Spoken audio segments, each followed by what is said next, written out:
Bonjour à toutes et à tous, bienvenue dans ce grand entretien et nouvel entretien, grand entretien de Ciel Espace enregistré en public à la Cité internationale universitaire en partenariat avec le Club des chercheurs de la Fondation Victor Lyon, avec le ministère de l'Enseignement supérieur et de la recherche, avec la ville de Paris et bien évidemment l'Association française d'astronomie qui édite la revue Ciel Espace. Bonjour Sarah Antier. Bonjour. Merci d'avoir accepté notre invitation, d'être avec nous aujourd'hui. Vous êtes Sarah, astrophysicienne, astronome adjointe au laboratoire Artemis de l'Observatoire de la Côte d'Azur. Vous êtes aussi l'instigatrice du réseau Grand Mât qui a pour objectif de détecter, caractériser les contreparties visibles des sources d'ondes gravitationnelles. Et c'est évidemment d'ondes gravitationnelles dont nous allons parler aujourd'hui. D'ailleurs, je vous ai amené un numéro de Ciel et Espace qui comprend cette annonce extraordinaire faite. Alors, il y a déjà un petit bout de temps, puisque c'était en mars 2016, il y a un peu plus de 7 ans. Et dans ce numéro donc qui s'intitulait La Nouvelle Astronomie, nous racontions que l'histoire retiendra justement le 14 septembre 2015. C'était à 11h50 et 45 secondes, heure de Paris exactement, où une ondulation de l'espace-temps a touché la Terre, mais surtout, pendant un très très court instant, cette distorsion de l'espace-temps a été enregistrée aux États-Unis par deux bras perpendiculaires d'un interféromètre laser, dont l'un s'est allongé et l'autre s'est raccourci. Alors pas de beaucoup, hein, d'une longueur 1 milliard de fois plus petite que le diamètre d'un atome. Et c'est cette détection-là qui a été annoncée quelques semaines plus tard. Est-ce que vous vous souvenez du moment? Alors, je crois que c'était le monde entier a connu cette information exactement, parce qu'on va être précis, le 8 février 2016. Est-ce que vous vous souvenez de ce moment-là? Mais oui, j'étais donc à l'heure actuelle, j'étais dans la dernière année de thèse. Et donc, j'étais dans le laboratoire au CEA d'astrophysique. Et donc, eh bien, on est tous conviés à cette annonce. Donc, moi, je travaillais pas dans les ondes gravitationnelles à ce moment-là. Et on s'attendait à des résultats, mais on voulait savoir pourquoi. Et je me souviens que toute l'équipe Haute Énergie s'est réunie autour de l'annonce. Donc, on avait d'un côté l'annonce en anglais. Et puis, de l'autre côté, il y avait le CNRS et mes collègues français qui annonçaient. On essayait de suivre les deux. Et c'était vraiment un très gros moment. Ouais. Ouais, un très grand moment. On a d'ailleurs très peu relayé en France à ce moment-là, parce qu'il y avait un remaniement ministériel. Plus personne ne se souvient de qui était le ministre ou le nouveau Premier ministre qui était annoncé, mais on avait l'impression que c'était une annonce aussi exceptionnelle que celle qui, en 1995, annonçait les exoplanètes, les planètes tournant autour d'autres étoiles. Vous avez eu ce sentiment-là qu'il se passait quelque chose d'exceptionnel ? Oui, j'ai senti qu'il se passait quelque chose d'exceptionnel. Alors au début, on est à cet événement, c'est comme être à Noël, quoi. On se dit qu'est-ce qui se passe, et puis ensuite on cherche à comprendre cette physique, parce que voilà, il y a marqué la nouvelle astronomie, mais nous on était astrophysiciens. Qu'est-ce que ça veut dire la nouvelle astronomie ? Parce qu'avant cette détection, on ne détectait pas des phénomènes astrophysiques avec ce type de détecteur. On va peut-être en reparler. Donc du coup, tout d'un coup, ce monde de physiciens des ondes gravitationnelles est plongé dans l'astrophysique. Donc, ça nous interpelle. Donc voilà, et au fil des mois, en fait, je pense que la communauté d'astronomie a digéré. Et c'est là que j'ai décidé, je veux aller dans cette branche et apporter ma contribution en tant qu'astrophysicienne. Alors, les outils impliqués, on peut en parler tout de suite, hein, c'est un détecteur américain qui s'appelle LIGO, et puis qui sera suivi plus tard d'un détecteur européen qui s'appelle Virgo, qui est installé en Italie, qui est une installation, pour les deux d'ailleurs, complètement exceptionnelle. Vous nous rappelez juste comment ça marche, en fait, je dirais ce télescope ou ce détecteur d'ondes gravitationnelles, c'est un exploit technique, mais quel est le principe ? Oui, donc déjà les ondes gravitationnelles, peut-être il faut un peu rappeler qu'est-ce que sont les ondes gravitationnelles. Absolument, très bonne idée. Donc évidemment, ce ne sont pas de la lumière, c'est un autre messager du cosmos. Et en fait, elles ont été prédites par la relativité générale d'Albert Einstein, qu'il écrit dans sa relativité générale dans son article de 1916. Et au début, en fait, Albert Einstein, il doute si ces ondes gravitationnelles, qui sont en fait des oscillations de l'espace-temps, est-ce qu'elles existent ou pas ? Est-ce que c'est un artefact ou un changement de coordonnées dans la relativité générale ? Est-ce qu'elles sont physiques ? Donc on est en 1916 et on se demande ça. Et c'est que dans les années, fin des années 60 qu'on se rend compte que ces ondes gravitationnelles, ces oscillations de l'espace-temps, en fait, sont physiques et que si elles sont physiques, comment on va les détecter ? C'est un peu ça la naissance. Et donc d'une théorie, on arrive à un défi expérimental. Donc, en fait, c'est d'abord une idée, d'abord dans les équations. C'est pas simple de s'imaginer ce que veut dire l'espace-temps. Même comment vous le représentez, comment vous expliquez. Oui, donc c'est assez compliqué de comprendre cette notion d'espace-temps, mais c'est en gros l'espace et le temps sont reliés. Et qu'est-ce que ça veut dire oscillation de l'espace-temps ? En fait, on se demande, En fait, déjà, on se dit, l'espace-temps, en fait, il n'est pas plat. Imaginons déjà un espace à 2 dimensions, c'est, on va dire, une feuille maintenant, mais un axe qui est une des coordonnées de l'espace et puis un autre axe qui est le temps. On voit, il est plat. Maintenant, on se dit, l'espace-temps, il va être courbé. Bon, mais alors pourquoi il est courbé ? Qu'est-ce qui courbe l'espace-temps ? Eh bien, c'est la matière et des objets assez compacts qui, en bougeant, vont courber cet espace-temps. Grosso modo, moi j'ai un fils, c'est-à-dire qu'on imagine le trampoline, l'espace-temps qui est élastique, et puis si mon fils va sur ce trampoline, on est d'accord, le trampoline va être courbé. Eh bien, c'est tout simplement... Donc, désolée pour mon fils, mais bon, mon fils étant l'objet compact, l'objet massique astrophysique, et puis il va courber cet espace-temps en bougeant. Et on se rend compte qu'en bougeant, si on prend par exemple cette fois-ci 2 billes sur une surface un peu élastique, elles vont peut-être se rencontrer et ensemble courber à nouveau l'espace-temps. Mais comme les événements astrophysiques d'avant avaient déjà un peu courbé l'espace-temps, elles vont être amenées, si vous voulez, à déjà évoluer sur cet espace-temps qui est déjà un peu cabossé. Et donc, on a cette relativité générale qui dit que les masses vont travailler, en fait, modifier cette courbure de l'espace-temps, mais c'est cette courbure de l'espace-temps qui amène les masses à se rencontrer. Vous voyez, donc il y a cette va-et-vient, voilà. Et donc c'est en ayant la rencontre, par exemple, de ces masses qu'on va créer des petites oscillations. C'est ça le fait. Tout petit. Tout petit, c'est-à-dire que notre espace-temps est quand même très très rigide. Voilà. Donc étant donné qu'il est très très rigide, il faut des objets extrêmement massiques et qui sont en mouvement rapide, voire accéléré, pour provoquer ces oscillations, petites oscillations qu'on va observer sur Terre. Donc évidemment, une question en tant que physicien, c'est on se dit, peut-être qu'on peut générer des ondes gravitationnelles soi-même et faire une expérience et les récupérer par une expérience. Votre fils, c'est pas assez lourd. Voilà, c'est pas possible. Ouais. Donc, c'est pour ça que pour tester expérimentalement ceci, on fait faire appel à l'espace, des phénomènes du cosmos, mais qu'on va quand même détecter sur Terre. Voilà, c'est ça un peu le filigrane. Alors, juste pour rester sur cette détection, c'est extrêmement petit. J'ai lu le milliardième du milliardième de centimètre.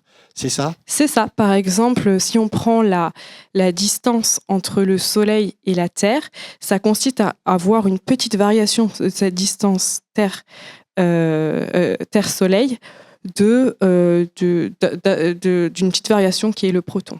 De la taille du proton. De la taille du proton. Ça veut dire rien, quoi. Enfin, rien. Ouais. C'est pas rien. Parlons d'un atome. C'est quand même très... Voilà. Bon. Donc c'est D'où les instruments, d'où voilà. les détecteurs. Et si on prend un autre exemple, c'est par exemple le Soleil à Proxima du Centaure, et ben là c'est une petite variation de la taille d'un cheveu. Donc c'est très très voilà, donc pour une autre image pour s'imaginer en fait la petite variation.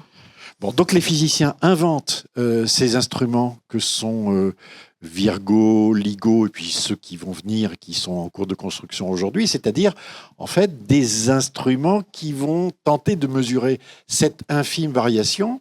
Alors il y a beaucoup de techno, on ne va pas rentrer dedans, mais il y a du laser, il y a des miroirs, le tout est dans le vide, il faut éliminer les vibrations et tout. Mais le principe, c'est vraiment par l'interférométrie, donc en mesurant 2 chemins de lumière, on essaie d'attraper cela et à un moment donné, ça marche. C'est ça, c'est exactement ça. C'est-à-dire qu'on a un interféromètre. Donc moi, je l'ai étudié en classe de prépa, un interféromètre de Michelson, où on a un laser en entrée. Comme tu l'as dit, il passe par une séparatrice. Donc là, il y a la lumière qui est passée dans un bras et dans un autre. En fait, c'est perpendiculaire. Et ensuite, la lumière fait un aller-retour jusqu'au bras et puis va revenir. La lumière va se combiner et après, normalement, si le chemin optique est similaire, on ne voit pas de perturbation. Mais au passage de cette onde, c'est une onde, là, on va avoir une petite différence du chemin optique de la lumière dans un bras et dans un autre. Donc, il faut que ces bras soient très grands. Donc, pour Virgo, c'est 3 km, pour LIGO, c'est 4. Mais ce n'est pas suffisant. Donc, on va avoir aussi des miroirs qui vont permettre à la lumière de faire des allers-retours pour faire une sorte d'interféromètre virtuel avec des bras encore plus longs. Et c'est comme ça, en fait, c'est cette recherche instrumentale qui démarre des années 60 jusqu'en 2015 qui arrive à une détection, mais une détection astrophysique. On voit un phénomène astrophysique. Donc, il y a cet événement qui est observé, et pas par un seul, mais par plusieurs instruments. Donc, ça prouve que ce n'est pas un artefact. C'est ça. C'est-à-dire que là, il y a non seulement la relativité générale qui permet à partir du signal que l'on récolte, en fait, que l'on mesure, on peut tout de suite retrouver avec la théorie que ce signal qu'on attend est celui qu'on mesure et celui qu'on attend, mais aussi les deux signaux sont similaires. Donc, comme tu l'as dit, en fait, il y a beaucoup de bruits qui font que notre interféromètre il est affecté de perturbations. Voilà. Alors à ce moment-là, tout de suite la conclusion, elle est d'ailleurs assez extraordinaire parce que la théorie est prête. C'est fantastique. Oui. Y a une partie. Une partie, voilà. Tout de suite, la conclusion des chercheurs, c'est de dire nous avons assisté à la collision entre 2 trous noirs. Un d'une masse, alors je crois que c'est à peu près une 32, je crois, masse solaire, et l'autre un petit peu moins. Et donc, les deux sont rentrés en collision, en quelque chose, n'ont plus formé qu'un seul trou noir. Et c'est ce moment-là que nous détectons, parce que quand il se forme un seul trou noir à partir de 2, il y a un phénomène d'émission, de déperdition en fait, d'énergie qui est tellement important qu'il est capable de déclencher un murmure, un mouvement dans l'espace-temps. C'est ça que j'ai bien compris? C'est ça, en fait, c'est les trous noirs orbitent l'un autour de l'autre, autour de leur centre de masse, c'est le barycentre des masses. Bon. Et en fait, elles émettent en fait des ondes gravitationnelles parce que c'est un système composé de 2 masses, donc c'est un système un peu asymétrique. Et au cours de leur orbite, leur phase spiralante, on appelle ça une phase spiralante, elles vont se rapprocher par effet gravitationnel. Elles se rapprochent parce qu'il y a une émission gravitationnelle. Et dans les derniers cycles, c'est-à-dire on ne détecte pas que le moment où elles fusionnent, les trous noirs fusionnent, mais aussi les derniers cycles où on peut voir dans notre fenêtre en fréquence que non seulement ces trous noirs, la phase spiralante et la phase de fusion. Et pour le premier événement, on a même vu le rebond du trou noir nouvellement formé. Donc, le rebond, c'est-à-dire c'est-à-dire le trou noir on a vu la signature gravitationnelle du nouvel trou noir nouvellement formé, ce qui n'est pas forcément de façon systématique. Voilà. Donc, ces ondes gravitationnelles, en fait, il faut savoir que le trou noir nouvellement formé n'a pas la masse, la somme des masses des 2 trous noirs initiaux, puisque une partie a été émise par effet gravitationnel. Et c'est pas une petite partie. Non, il me semble 3 masses solaires de mémoire, mais 3 masses solaires, 3 fois la masse du Soleil. D'un coup d'un seul. Quoi. Oui. Bon, ouais. On va dire que le pic en énergie est vraiment au niveau de la collision. Quoi. Alors, tu disais que tu étais en thèse à ce moment-là. Exactement. Comment te vient l'idée aussitôt, presque, de se dire il faut absolument qu'on trouve, au moment où on entend en quelque sorte ces vibrations de l'espace-temps, il faut qu'on trouve d'où ça vient, il faut qu'on mette en place un système de détection qui s'appellera Grand-mât par la suite, pour essayer d'attraper pas visuellement, par d'autres messagers lumineux, électromagnétiques, ce qui se passe. C'est immédiat l'idée que finalement, il faut qu'on ait toutes les longueurs d'onde à disposition pour savoir ce qui se passe. Voilà. Comment c'est né dans ta tête, quoi? Oui, donc en fait, donc j'étais en 2016 et je m'intéressais vraiment aux signatures, signaux lumineux associés à ces collisions. Mais en fait, dans la relativité générale, il n'y a pas que la fusion de 2 trous noirs, il peut y avoir la fusion d'objets moins compacts, qui sont les étoiles à neutrons, c'est-à-dire des étoiles mortes, entre guillemets, mais moins compactes que les trous noirs. Et donc ces étoiles à neutrons, dans étoiles à neutrons, il y a neutrons, et donc il y a matière, donc il y a interaction de matière, si elles s'entrechoquent, dit lumière, en fait. Et donc la lumière, c'est ce messager qu'on veut capter parce que ça nous donne une information complémentaire de l'information contenue dans le signal d'onde gravitationnelle. Et donc pour moi, ce qui m'a passionné, en fait, c'est que par la relativité générale, on connaît les masses de ces objets, mais on connaît la distance. C'est quelque chose qui est très difficile à l'heure actuelle d'obtenir avec une astronomie traditionnelle. Il y a plusieurs techniques, mais ça, on a directement une mesure de la distance.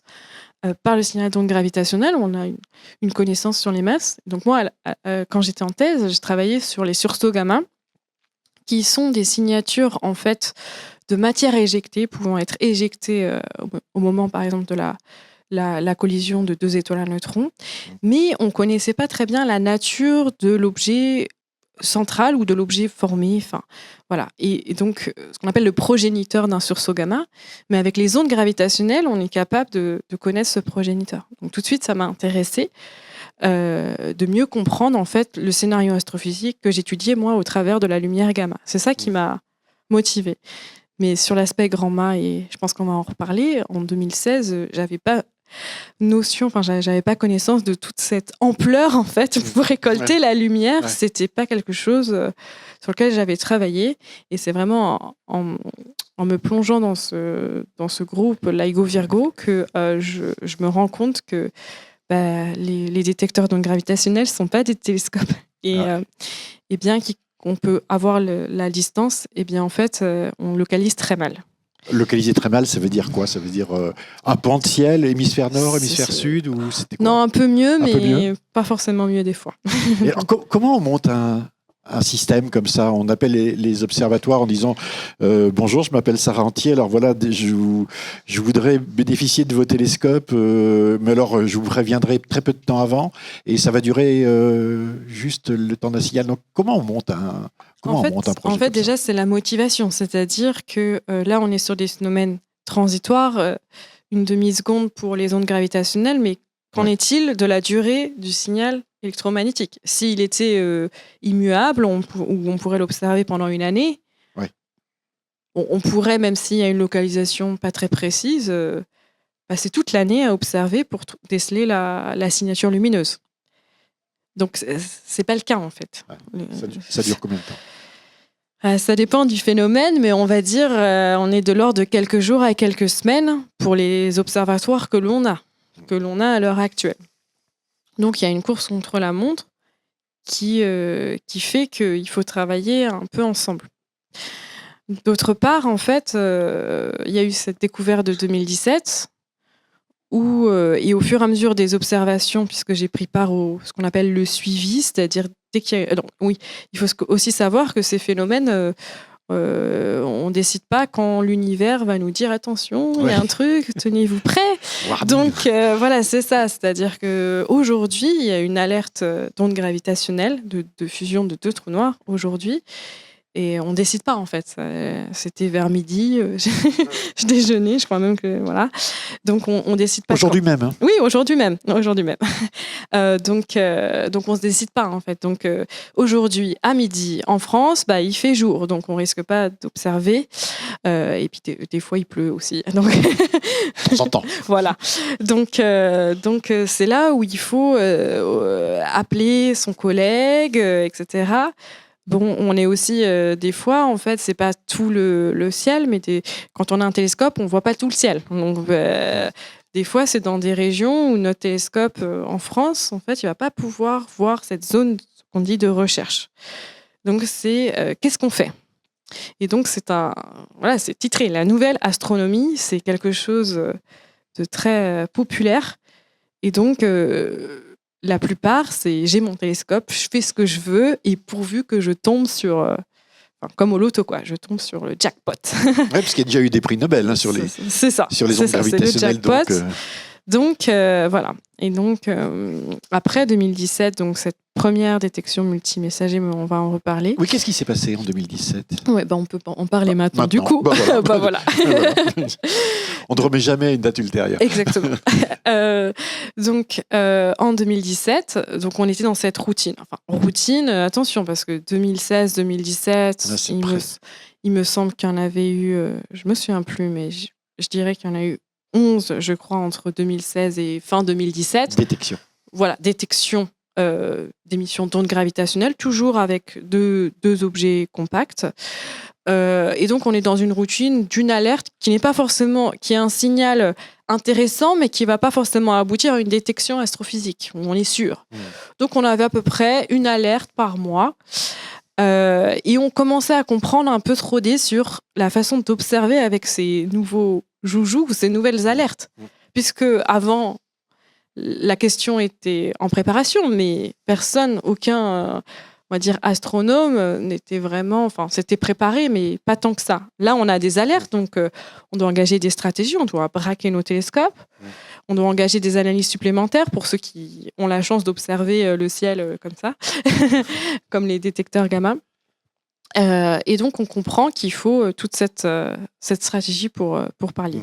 Et donc, en 2017, en août, en plus, 17 août 2017, eh bien, il y a un signal qui est repéré par l'un de mes collègues allemands, mais qui n'est pas une alerte standard. Et surtout, il me semble qu'il n'est pas envoyé de façon automatique. Alors pourquoi ? Parce que dans l'un des 2 interféromètres, il y avait du bruit. Et donc, ce signal n'était pas si significatif que ce qu'il fallait. Mais ce chercheur-là, et puis d'autres, en tout cas moi je connais mon collègue allemand, se rend compte que c'est un signal qui est plus long. Ça veut dire qu'il implique des objets moins compacts que des fusions de trous noirs. Et de l'autre, à quelques secondes, on a une notice automatique disant qu'il y a une signature lumineuse d'un sursaut gamma, c'est-à-dire une bouffée de flash gamma. Et il se trouve que les objets astrophysiques qui émettent des bouffées de gamma, il n'y en a pas tant que ça, puisqu'il faut des phénomènes très énergétiques. Et on a environ une alerte de sursaut gamma par jour. Alors, le fait qu'on ait un signal d'onde gravitationnelle et une alerte gamma en même temps, et qu'on sait que cette signature, elle peut être associée à ce phénomène d'onde gravitationnelle. C'est pas un hasard. Dans les quelques secondes, c'est pas un hasard. Voilà. Donc là, c'est vraiment l'effervescence. Et la déduction, c'est que le géniteur, c'est quoi ? C'est la collision de deux étoiles à neutrons. Oui. On connaît la distance puisqu'on a le signal gravitationnel. Ils sont loin, Non, ils sont pas si loin que ça, mais quand même en dehors de notre galaxie. D'accord. On détecte. Mais ça, c'est la preuve qu'il est possible de lier les deux, quoi. C'est-à-dire la détection d'onde gravitationnelle et la détection dans un autre gamma. Donc et puis on voit que grosso modo, comme les sursauts gamma, c'est difficile de focaliser, n'est-ce pas, du rayonnement gamma. on voit grosso modo que les zones de localisation se superposent, les zones de recherche. On n'est pas sûr de localiser très bien dans quelle galaxie, mais on voit que c'est compatible. Et donc, après avoir débruité notre deuxième détecteur qui avait une détection, mais voilà, on envoie une carte de localisation 5 heures plus tard. Donc, il me semble que le signal était vers 14 heures, donc 5 heures plus tard, il est 18 heures par là. Et donc, on attend en fait la nuit au Chili qui commence, je crois, vers 22h, 23h, heure française, pour pouvoir pointer, parce qu'il se trouvait que cette zone de recherche est observable que dans l'hémisphère sud. Donc, c'est ça qui commence cette course contre la montre. Et en fait, on avait du bol parce que notre interféromètre européen n'avait rien détecté, mais il n'avait rien détecté et on pouvait exclure certaines zones du ciel, parce que sinon, il aurait dû détecter s'il était dans cette zone du ciel. Donc là, des fois... La zone de recherche était... Nothing for something, on dit en anglais. Ça veut dire il a été aveugle parce qu'on peut, au niveau de l'orientation de notre interféromètre, on peut exclure des zones. Et donc là, c'était très profitable parce que non seulement il était prêt, donc notre univers proche, en fait, la répartition des galaxies dans l'univers proche n'est pas homogène. Et donc, on pouvait... sélectionner des galaxies à cette distance, à la distance fournie par le signal d'onde gravitationnelle, et qui pourraient héberger ce type de signal, c'est-à-dire qui étaient caractéristiques pouvant avoir des étoiles qui étaient déjà mortes et qui s'étaient rapprochées, enfin une densité d'étoiles assez importante pour qu'il y ait une... Voilà. Et donc là, il y avait à peu près 10 candidats. Donc voilà, pointer un télescope sur 10 positions, c'était pas insurmontable. Et donc, dès que la nuit au Chili est arrivée, eh bien, les télescopes ont braqué pour observer ça. Et presque la plupart des télescopes ont détecté presque en même temps. Alors, on est 5 ans plus tard. Exactement. C'est ça, donc les campagnes d'observation se sont succédées en fonction de la disponibilité des instruments, à la fois gravitationnels, détecteurs d'ondes gravitationnelles, comme, je dirais, les multimessagers, on va les appeler comme ça, ceux qui sont dans d'autres longueurs d'onde. Aujourd'hui, il y a plusieurs choses. Alors, on en est à la 4e campagne qui a démarré en mai ou juin. C'est ça, oui. Il y a très peu de temps. Il y a au moins une chose déjà qui est fascinante dans cette affaire-là, c'est qu'il y a plein d'événements. Plein de collisions. Collision trou noir, collision étoile à neutrons. On se dit, mais c'est invraisemblable. Il y a autant de trous noirs et autant d'étoiles à neutrons que ça qui font qu'on observe des collisions en plus. C'est pas des objets seuls qui... alors peut-être qu'il y a des collisions trous noirs, étoiles à neutrons, je sais pas, mais la première chose qui surprend, c'est de se dire qu'il y a beaucoup d'événements. C'était attendu, ça ? Oui, c'était attendu. Et puis, nos détecteurs sont beaucoup plus sensibles. Quand je dis nos détecteurs, parce qu'il faut bien se rendre compte que même si on a un détecteur dit européen à Pise, en fait, on travaille de concert avec les Américains. Toutes les analyses sont partagées. En fait, on ne fait pas de distinction. C'est la Terre entière. Oui, enfin, ceux qui font partie de la collaboration, LIGO, Virgo, Kagra étant la collaboration japonaise. Et puis, il y a les Australiens et tout ça. Donc oui, c'était attendu. Après, ça reste toujours des candidats. Mais oui, j'ai regardé ce matin, on en est à 80 depuis juin. Enfin, 74, je crois, pour être précise. Donc, ça augmente. Sachant qu'entre 2015 et 2020, on avait 90 détections sûres. Donc, on est vraiment dans une autre ère où on détecte de plus en plus. Et c'est là où c'est intéressant en astrophysicienne, en tant qu'astrophysicienne, parce que on est vraiment de passer de l'événement sensationnel, regarder sur toutes les coutures, comprendre et regarder ce qu'on n'a pas compris aussi, c'est important, à une nouvelle astronomie qui est vraiment plus sur les catalogues et peut-être sur les populations, des milliers de détections, peut-être dans 4-5 ans. Où on va se dire, mais donc tous ces trous noirs, ils viennent d'étoiles qui étaient en vie. Est-ce que ça correspond, est-ce que ces étoiles proviennent au pic qu'on connaît, au star formation rate, le taux d'étoiles en formation qu'on connaît? Est-ce qu'en fait, non, ce sont des trous noirs qui ont fusionné avant, en fait, ils viennent d'une génération d'avant? Ben oui, mais il faut que ça corresponde avec le temps de notre univers, enfin l'âge de notre univers. Donc c'est toutes ces questions où l'astrophysique, l'astronomie traditionnelle va permettre d'affiner toutes ces informations. On a une meilleure description de ce qu'est une étoile à neutrons aujourd'hui, après avoir observé finalement les collisions entre étoiles à neutrons. On a une certaine idée de je dirais de la géographie ou de la géologie. Enfin, je ne sais pas quel mot utiliser Oui. de l'étoile à neutrons. Et à quoi ça ressemble et qu'est-ce qui se passe dans cette matière condensée? Du coup, c'est tout l'intérêt de l'astronomie multimessager. Donc déjà, on n'a pas eu une dizaine de collisions d'étoiles à neutrons. Pour l'instant, on est de mémoire à 2-3 maximum. Donc on en est toujours... Voilà, c'est plus la population de fusion de 2 trous noirs et puis fusion de 2 étoiles à neutrons ou une étoile à neutrons trou noir, on les compte quand même sur les doigts d'une main. Donc déjà... Mais ce qui est très important, ce qui est intéressant, c'est quand ces 2 étoiles à neutrons tournent l'une autour de l'autre vers les fins avant de fusionner, elles vont un peu se déformer, s'attirer l'une par rapport à l'autre et éjecter de la matière. Et c'est là qu'on va comprendre un peu plus la structure de l'étoile à neutrons.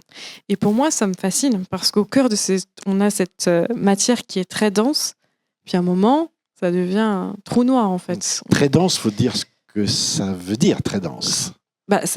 Je sais pas, je n'ai pas de référence là, mais c'est très, très, très ultra dense, à tel point que peut-être qu'au On met la Lune dans un dé à coudre? Non. Pas complètement. Non, je sais pas, j'ai pas cette... Je sais juste qu'une étoile à neutrons, elle a comme rayon, elle fait par exemple 4 fois la masse du Soleil, et elle a un rayon la taille de Manhattan, 10 km, ou Paris. C'est très dense. C'est ça, c'est très dense. Et donc, à l'intérieur de cette étoile à neutrons, peut-être qu'il n'y a plus... il y a je sais pas, une espèce de soupe de quark. Ou, voilà. Donc, c'est vraiment tester, en fait, les particules élémentaires dans des conditions qu'on ne peut pas reproduire sur Terre. Donc, c'est tout ce travail. Et donc, sur l'astronomie multimessager, qu'est-ce que ça nous dit, en fait? D'un côté, le signal gravitationnel vont nous dire sur la déformabilité de ces étoiles à neutrons. Mais si elles sont déformables, quelle est sa composition? Quelle est sa composition à l'extérieur et quelle est sa composition au centre? Donc, un peu dépecer une étoile à neutrons. Et de l'autre, la lumière, donc avec GRANDMA, avec le réseau de télescopes, par exemple, que j'ai formé avec mes collègues, eh bien, on va plus comprendre cette lumière qui vient de l'éjecta, c'est-à-dire de la désintégration de ces 2 étoiles à neutrons, ces éjectats de matière qui ont été projetés. Et ben oui, mais la manière dont elles se désintègrent, ça montre aussi comment, au travers de la lumière et l'intensité de la lumière produite, ça montre un peu comment aussi, quelle est la structure. Donc il faut que, par ces 2 messagers qui n'ont rien à voir l'un avec l'autre, il faut comprendre si on arrive à la même conclusion, quelle est la composition de ces étoiles à neutrons. Ça fait quoi? Ça fait des jets, des flashs, qu'est-ce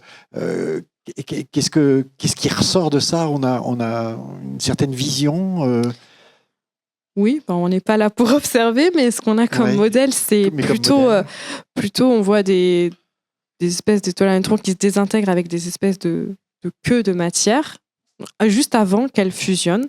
Et ensuite, on a un espèce de débris. Donc, après, il y a un nouvel objet qui est formé. Ça peut être une grosse étoile à neutrons ou un trou noir, mais on a une espèce de débris de matière autour du nouvel objet dit compact, qui va produire, par exemple, un jet de matière. Alors, on ne sait pas très bien comment, déjà.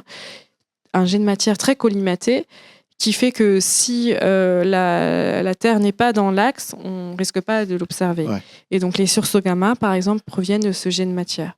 Mais de l'autre, on a aussi ce disque d'accrétion qui va disparaître et qui va être éjecté un peu dans toutes les directions.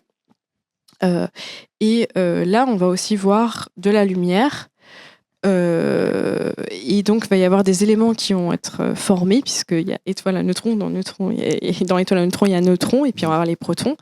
Et par processus radioactif, ça va chauffer le milieu environnant. Et c'est ça qu'on va observer et qu'on appelle la kilonova, qui est aussi un phénomène qu'on présupposait exister. On avait des suppositions, des observations, mais là, c'est vraiment en 2017 qu'on se rend compte que des éléments lourds peuvent être formés au niveau de la collision des étoiles à neutrons et décrire ce phénomène dit de kilonova. Pourquoi kilonova ? Parce qu'ils disent que c'est 1000 fois la luminosité de la nova, mais c'est un peu comme quand on est observateur, en fait, souvent on nomme des choses par rapport à ce qu'on connaît, et ensuite vient la théorie, en fait. La théorie est présupposée, mais c'est d'une manière observationnelle. C'est un peu comme les sursauts gamma, on appelle ça les sursauts gamma parce que ce sont des flashs de photons gamma, mais au final, ils ne proviennent pas forcément du même phénomène astrophysique. Ce n'est pas corrélé aux collisions d'étoiles à neutrons. Donc c'est toujours assez... C'est marrant, c'est comme supernova, c'est pas forcément l'effondrement en étoile massive, ça peut être aussi deux systèmes où il y en a une qui accrète de son compagnon. Donc c'est toujours aussi la beauté de la recherche. C'est vrai que j'ai oublié une chose aussi qu'on ne dit pas assez souvent, c'est que finalement notre Soleil est un vieux célibataire, enfin pas un vieux célibataire, c'est un célibataire, mais la majorité des étoiles sont doubles, voire triples, donc ça veut dire que la fin des systèmes fait que on peut avoir plus de chances d'avoir des objets denses qui rentrent en collision les uns avec les autres parce que c'est dans des systèmes multiples, c'est ça ? C'est ça exactement, ou alors des systèmes isolés mais qui sont très très très proches. Ouais. Alors il y a une chose que j'ai trouvée absolument fascinante dans ce que vous faites avec toutes les équipes, c'est que on dit toujours que c'est dans la mort des étoiles que se forment les... Alors c'est la nucléosynthèse primordiale, hein, c'est-à-dire au moment où les étoiles meurent, qu'elles créent des éléments complexes. Et vous expliquez que vous avez observé, en quelque sorte, la fabrication de ces éléments qu'on ne trouve pas sur la Terre, qu'on ne trouve pas, pardon. D'origine cosmique, qu'on ne peut pas reproduire. Oui, et l'alchimie, malheureusement, ça ne marche pas très bien. Bah non, c'est difficile. Donc, voilà. Avec, par exemple, du platine, de l'or, ce sont des choses qui sont observables. Donc on voit des dérivés, c'est-à-dire de manière indirecte, mais oui, on a des preuves formelles de la formation de ces éléments. Après, ces éléments peuvent être formés sur d'autres types de phénomènes, comme l'effondrement d'étoiles massives, dont on n'a pas encore observé le signal d'onde gravitationnelle. Mais c'est vrai que sur l'or et sur d'autres éléments lourds, on n'avait pas cette preuve formelle. Et voilà, quand on dit qu'on est poussière d'étoiles ou quand on dit mais l'or, en fait, il n'a pas été formé dans notre système solaire, voire même, il n'est peut-être pas formé plus que ça, la quantité n'est peut-être pas formée dans notre galaxie. Peut-être qu'il a été importé d'une autre galaxie qui aurait collisionné avec la nôtre. Ou c'est quelque chose qu'on a du mal à se représenter, en fait. Que ça vient de très loin. Ouais. Il y a une chose qui est aussi très difficile quand on est extérieur au domaine à appréhender, c'est on se dit, mais bon, on ne voit pas grand-chose. C'est-à-dire c'est un signal qui est quand même extrêmement ténu, rare, même s'il y a beaucoup d'observations maintenant. Il y a de la théorie derrière. Comment est-ce que, je vais un peu provoquant, mais comment est-ce que tu peux être sûr que les conclusions qui sont présentées aujourd'hui dans les articles scientifiques n'ont pas une part de spéculation et que finalement c'est un peu limite parce que ça manque encore une fois d'observations peut-être encore plus pointues, quoi. Il va falloir perfectionner les instruments, non ? Non, parce qu'en fait, on a vraiment le signal qui est pareil dans un détecteur à un autre. Enfin, je n'entends pas beaucoup de gens qui remettent en question ça. Et puis ensuite, ça corrobore avec la théorie de la relativité générale. Par contre, c'est vrai que sur ces interféromètres, ce qui est difficile, c'est qu'ils fonctionnent et qu'ils soient extrêmement sensibles parce que le bruit, par exemple, juste l'activité humaine, on le perçoit en fait dans nos interféromètres. Quand on voit, pour Virgo, le matin à 8h, on voit une perturbation et puis à 18h... Les gens qui partent travailler, c'est ça, voitures, on voit plus de bruit. Aussi les phénomènes de marée, parce qu'à Pise, il y a la mer, il y a les montagnes un peu derrière, on voit ça. On a d'autres bruits qui font qu'on ne peut pas être plus sensible, parce que la question toujours, c'est voir plus loin. Parce que plus on voit plus loin, en volume, on voit beaucoup plus d'événements. Et en fait, des fois, on est limité par juste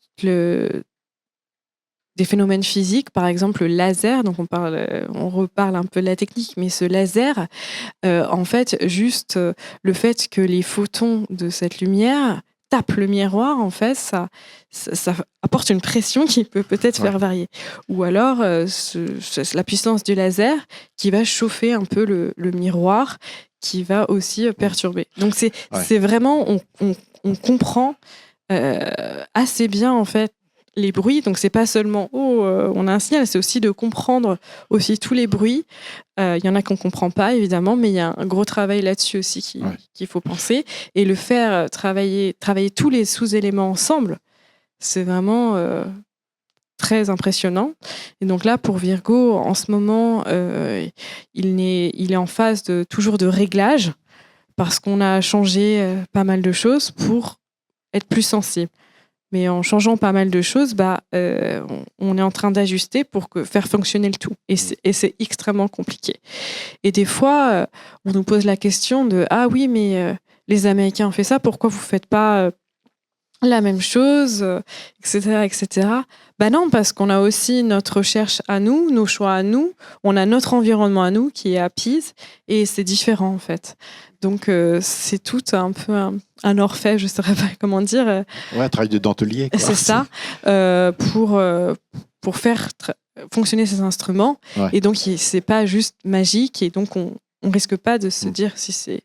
Mais bon, c'était de la recherche. C'est de la recherche. Évidemment, on peut remettre en question plein de choses, peut-être plus tard, dans un siècle, je ne sais pas. Peut-être moins, mais peut-être moins. Et comme c'est de la recherche, il y a aussi de la science participative. Et l'idée est géniale, c'est celle de dire, finalement, plus on sera de fous, plus on sera d'observateurs, mieux ça sera. Donc, faisons appel aux astronomes amateurs. Aux astronomes amateurs pour être avec des télescopes prêts à réagir à une alerte.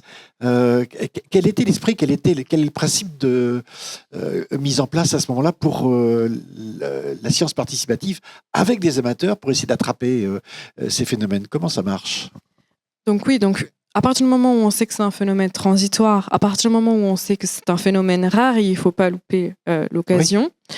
Donc et qu'on a compris qu'on est mieux à se coordonner ensemble au niveau professionnel, c'est-à-dire là, la nuit va tomber. Bon, là, j'ai mis mon téléphone sur off, mais on pourrait observer... Il y a des nuages. Oui, mais à Nice, peut-être pas. On pourrait peut-être observer quelque part en France, et puis après passer le relais au niveau de la mairie. Donc, on se dit, une fois qu'on a fait toute cette organisation, pourquoi pas demander aux astronomes amateurs de participer à cet effort collectif. Et c'est comme ça qu'un an plus tard, en 2019, parce que Grand-Ma a été créé en 2018, en 2019, on fait cet appel à la radio pour que les astronomes amateurs participent. Et là, on est à peu près plus de 150 personnes qui sont prêts en cas d'alerte d'onde gravitationnelle intéressante. Et on a vu cet engouement, en fait. Avec une alerte possible quelques heures auparavant? C'est-à-dire ils sont prévenus quelques heures auparavant, dès qu'il y a un signal? Dès qu'il y a un signal, ils sont prévenus presque en même temps que nous. Parce que tout est automatique, et puis s'ils peuvent observer, mais eux, après, ils observent plutôt quand ils sont disponibles, quoi. Ouais. Donc, et donc, en fait, ils fouillent dans le ciel, dans des régions? Oui, voilà. Et donc, en général, les astronomes amateurs n'ont pas de télescope grand champ, on va dire. Donc, on va leur donner des galaxies qui pourraient héberger le signal d'onde gravitationnelle, la même stratégie que pour l'événement du 17 août 2017. Et en plus, les astronomes amateurs nous demandent, mais on veut s'entraîner pour pas louper... Organisez-nous une explosion. Voilà, une campagne de test, ils nous disent. Oui, organisez. Mais donc, du coup, on cible aussi d'autres types de sources, puisqu'on a tout ce potentiel. Par exemple, les sursauts gamma ou les supernovas. Et pour moi, ce dont je suis fière, c'est que ces astronomes amateurs font partie de nos publications scientifiques, apportent des mesures de qualité, puisque l'astronomie amateur, ça peut être des discussions au sein d'un club ou de la photo. Hein. Mais là, on parle vraiment de la mesure. Et donc, il y a d'autres techniques. C'est des images en noir et blanc. Tu vois ce que je veux dire? Donc, c'est pas du tout pareil. Et c'est les scientifiques qui prennent cette mesure. Mais vraiment, parmi les astronomateurs, il y en a même qui fournissent les mesures. Et donc, il n'y a plus vraiment la barrière est très poreuse entre l'observateur professionnel et l'observateur amateur. Ouais. Et tu étais astronome amateur ou auparavant? Non, pas du tout. Comment tu es devenu scientifique? Eh bien, Quel a été le déclic qui t'a emmené dans le ciel, si je puis dire? Mes parents étant ingénieurs, mon papa était fan de Star Wars et puis un jour il m'a montré le film Contact, où dans le film Contact, Jodie Foster.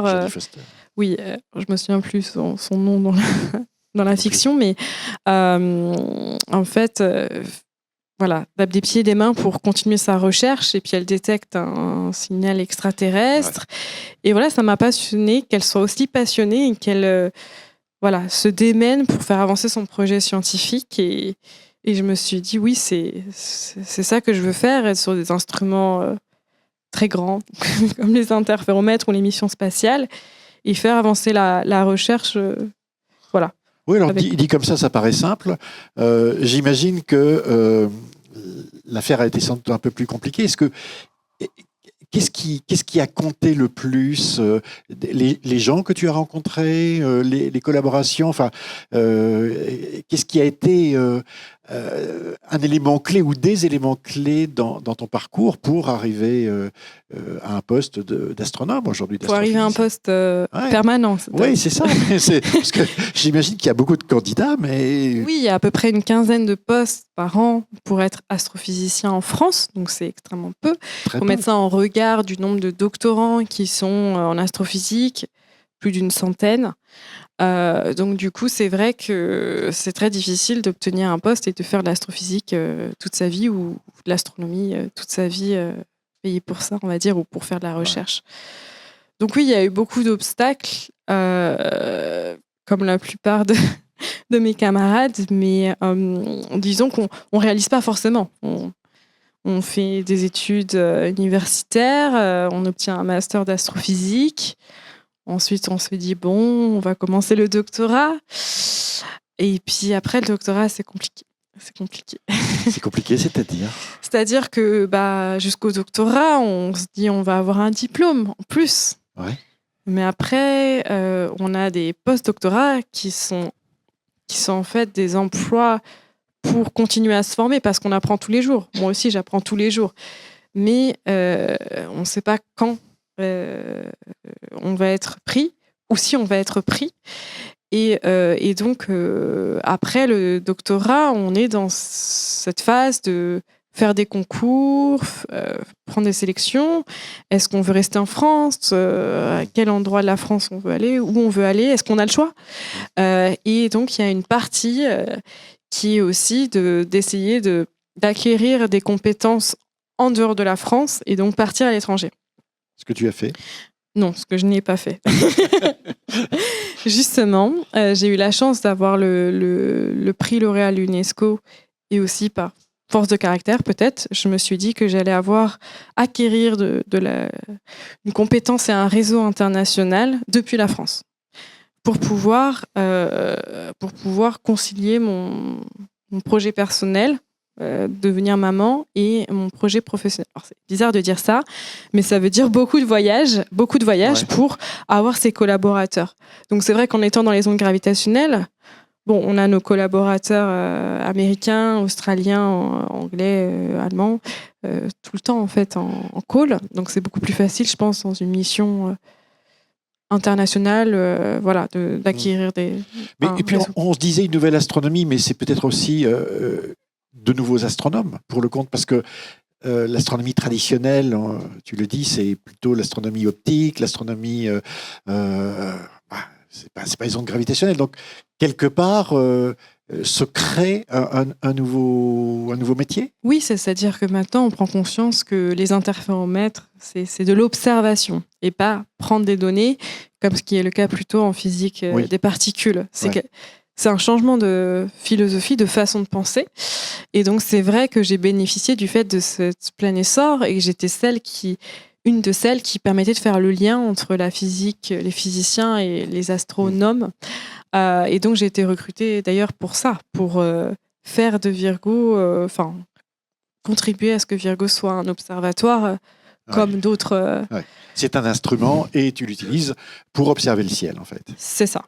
Alors, si tu as dit, mais c'était en 2018, tu as été lauréate de la bourse L'Oréal UNESCO pour les femmes et la science. Tu as parlé de coup de pouce. Qu'est-ce que tu dirais à une jeune Sarah Antier aujourd'hui qui rêve comme toi de faire de l'astrophysique, de la cosmologie avec les nouveaux instruments, avec cette expérience particulière de devoir se battre pour exister sur tous les plans d'une vie professionnelle, personnelle, familiale. Quel conseil donnerais-tu? Eh bien, en fait, peut-être que j'aurais dit croire en ses rêves, mais là, je pense plutôt profiter de l'instant présent, parce qu'en fait, je pense que finalement, je pense aussi, on va dire, que il faut pas voir le job ou le doctorat comme une finalité. Il faut le voir, être chercheur, c'est plutôt un cheminement, en fait, une façon d'être. Et quand bien même on n'est plus par statut astrophysicien.